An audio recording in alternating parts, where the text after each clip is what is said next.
All right, welcome everyone. Today we're going deep on motivation. We're going to be taking apart the Motivation to Fluent English podcast and see what we can learn Yeah. about how to keep going even when things get tough. Mm. We all struggle with motivation sometimes, right? Oh, yeah, absolutely. So let's dive in. What really stood out to you in this podcast? Well, the thing that really hit me was how they talked about those small wins. Like instead of getting overwhelmed by these big, huge goals, breaking them down into smaller steps. Oh, totally. Like instead of looking at the whole mountain, you're just focused on that next step. Exactly. And they even suggest making a visual tracker for those small wins. A tracker. What do you mean? Like, say you want to start a new habit. Mark it on a calendar each day that you do it. It's like giving yourself a little visual reward. Oh, that's interesting. It's kind of like those gold stars we used to get in school. Yeah, exactly. Makes it feel more real, more tangible. I like that. And it really plays into that whole psychology of motivation. Seeing that progress can give you a little boost to keep going. For sure. So we've got these small wins, but what about our environment? I mean, that plays a huge role too, right? Oh, absolutely. The podcast really emphasizes that we're super influenced by our surroundings. Like if you're constantly surrounded by negativity, it's going to drag you down. Yeah, I feel that. Sometimes it's like social media is a black hole of negativity for me. Mm-hmm. It's hard to stay motivated when you're constantly comparing yourself to everyone else's highlight reel. Oh, tell me about it. And the podcast actually suggests using tools like website blockers or those app limit things on your phone to help with that. Oh, that's smart. Like literally blocking out the distractions. Right. And they also talk about being mindful of the people you surround yourself with. Okay, yeah. Like are they lifting you up or bringing you down? Exactly. They actually use this cool analogy. They say, think of your motivation like a battery. Some people are like chargers, they boost your energy. Others are like drains, they just zap it all away. I love that. It's so true. So we've got our small wins. We're building a positive environment. But what about when we inevitably hit those roadblocks? That's where I feel like motivation really gets tested. That's what I thought too. But the podcast actually presents this really interesting perspective on persistence. They compare motivation to a roller coaster. A roller coaster. Okay, I'm intrigued. They're basically saying that it's normal to have those ups and downs. There will be times when you're super motivated and times when you just want to quit. So it's not about always feeling on. Exactly. Persistence is about knowing that those dips will come, but having strategies in place to deal with them. Like remembering that after every dip, there's another climb. Okay, I'm starting to see this differently now. It's not about this constant, unwavering motivation. It's about riding those waves and knowing how to navigate them. Yeah, exactly. And speaking of navigating those waves, the podcast brings up something that's so crucial, but we often overlook it, our self-talk. Oh, yeah. The way we talk to ourselves can make or break us. Right. Totally. Like if you're constantly telling yourself, I can't do this or this is too hard, you're setting yourself up for failure before you even start. I'm so guilty of that. I need to work on my inner dialogue for sure. Well, the podcast actually gives a specific example. They say, instead of thinking, I'm not good at this, try reframing it as, I'm learning and getting better with every step. That's a great shift in perspective, like turning that inner critic into a supportive coach. Exactly. And even with all the positive self-talk in the world, sometimes we still get stuck in that procrastination cycle. Like, we know what we need to do, but we just can't seem to get started. Ugh, yeah, the struggle is real. And the podcast really nails it when they talk about the importance of action over perfectionism. It's so easy to get caught up in planning and waiting for the perfect moment, but they emphasize that action is the antidote to procrastination. It's like that saying, just start, even if it's messy. Exactly. Yeah. Sometimes that first step, even if it's tiny, is all it takes to break that inertia. And once you start, it's like the motivation follows. That's the thing. The podcast actually suggests that we should use action to create motivation, not wait for motivation to strike. Whoa, mind blown. So instead of thinking I'll start when I feel motivated, it's more like I'll feel motivated once I start. Precisely. Action is the catalyst. I'm starting to see how all these pieces fit together. It's not about willpower or waiting for inspiration to magically appear. It's about creating this system that supports our motivation through small wins, a positive environment, and most importantly, taking action. Absolutely. It's about recognizing that motivation is a skill we can cultivate, not just a fleeting feeling. And that's something I think we can all benefit from, no matter what we're trying to achieve in life. But I'm sure there's even more to uncover in this podcast. What are some of the other surprising strategies they highlight? You know, one thing that really stuck with me was how much they emphasize celebrating those small wins. Like, it's not just about checking things off a list. It's about acknowledging and, like, really savoring those accomplishments. Yeah, that's true. I'm definitely guilty of just powering through my to-do list and not really taking the time to appreciate what I've done. Is there's like a specific way the podcast suggests we celebrate those wins? Well, it's really interesting. They actually connect it to the science of motivation, like dopamine. Dopamine, yeah. That feel-good chemical that gets released when we experience pleasure or reward. And celebrating our wins, even in like small ways, can trigger that dopamine hit. Oh, I see. So it's like reinforcing those positive behaviors by giving our brains that little reward. Exactly. It creates this positive feedback loop. And it doesn't have to be anything crazy. The podcast suggests simple things like just taking a few minutes to really savor the feeling of completing a task, or like sharing your accomplishment with a friend, or even just giving yourself a pat on the back. I love that just those little things to acknowledge our progress, can make those tough days feel a lot more manageable. Yeah. But even with those celebrations, there are still going to be times when motivation dips. Right? Oh, for sure. And the podcast actually offers a really powerful tool for those moments.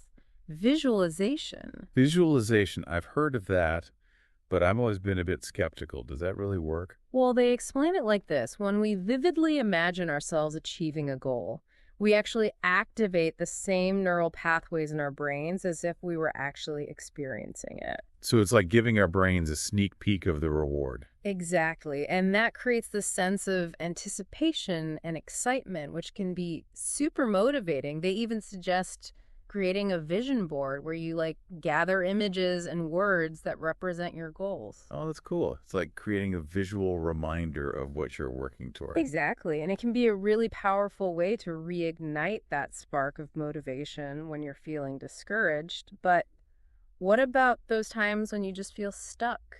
Like you're spinning your wheels and not making any progress. Oh, yeah, I've been there. Well, the podcast actually addresses that head on. They suggest seeking inspiration from others who have already achieved what you're striving for. Ah, the power of role models.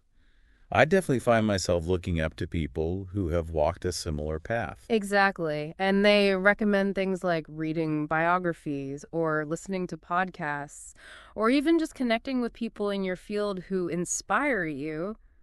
It's about recognizing that you're not alone in this journey and that others have overcome similar challenges. Yeah, it's like having a virtual mentor. Yeah. Someone to learn from. But what about real-life support? Yeah. I find that having a supportive network makes a huge difference in my motivation levels. Oh, absolutely. The podcast talks about the importance of building a success squad, a group of people who believe in you, encourage you, and hold you accountable. It's like having a personal cheering section reminding you of your strengths and pushing you to keep going when you want to quit. Exactly. And this support can come from all sorts of places: friends, family, colleagues, even online communities. The key is to surround yourself with people who are positive, supportive, and invested in your success. And you know what? This actually reminds me of something else the podcast touched on that's so important: self-care. Self-care. I thought we were talking about motivation. How are those two connected? Well, the podcast makes this really important point that neglecting our well-being can actually sabotage our motivation when we're exhausted, stressed, or burnt out.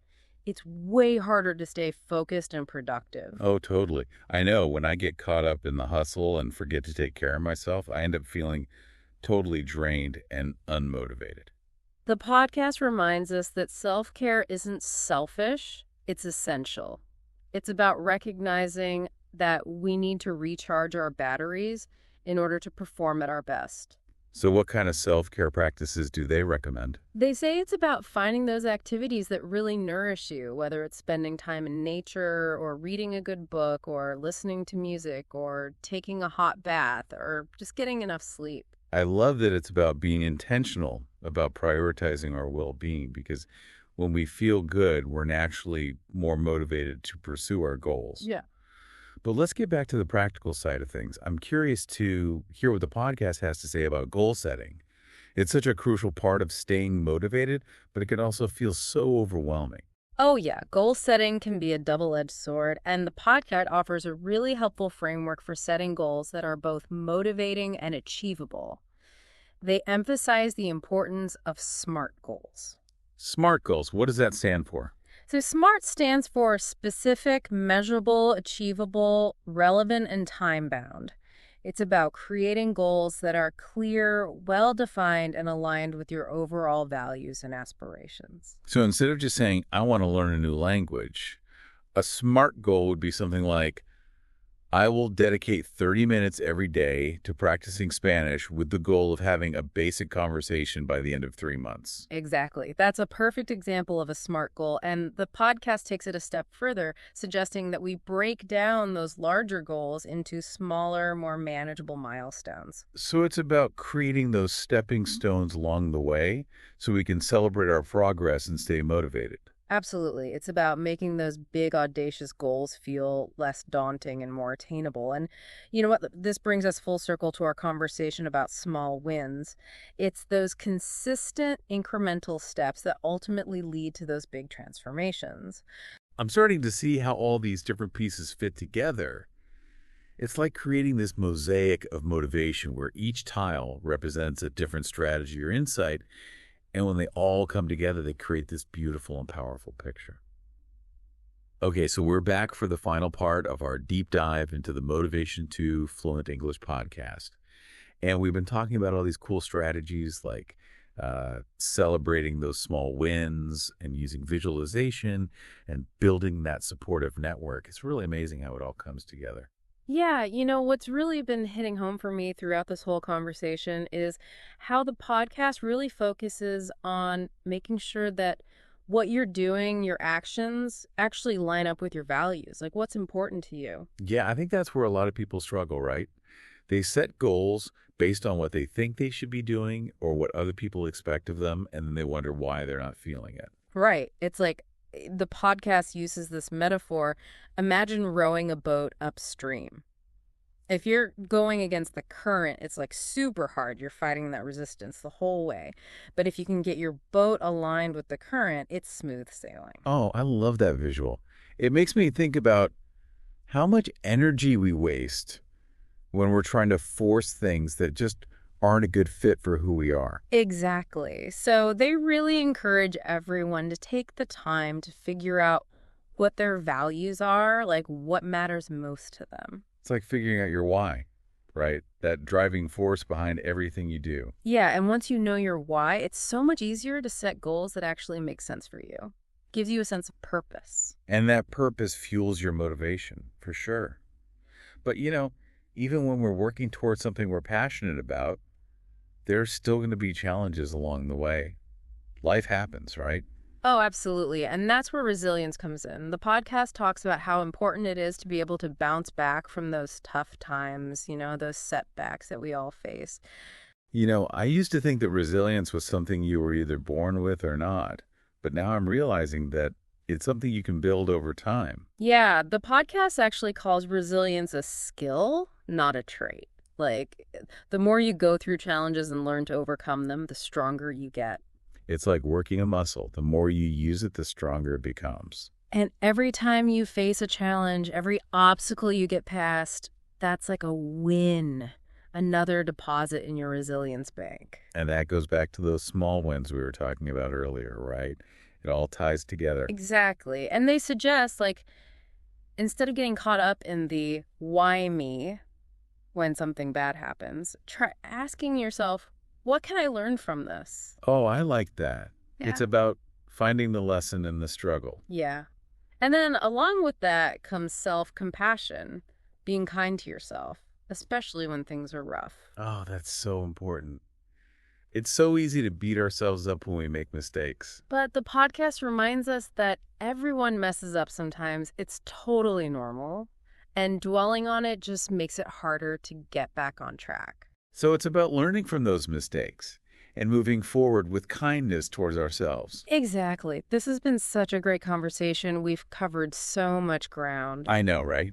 From practical tips to really deep psychological insights into how motivation works. And if there's just one thing I hope listeners take away from this, it's that motivation is not a finish line, it's a journey. There will be ups and downs, good days and bad days. But the important thing is to just keep going, one step at a time. And remember that you have the power to create a life that's full of meaning and purpose. Yes. So thank you all for joining us on this deep dive into the Motivation 2 Fluent English podcast. We hope you found it helpful and inspiring. And remember, even the smallest actions can make a difference. So what's one little thing you can do today to keep that motivation going? That's it for this episode, everyone. Keep diving deep.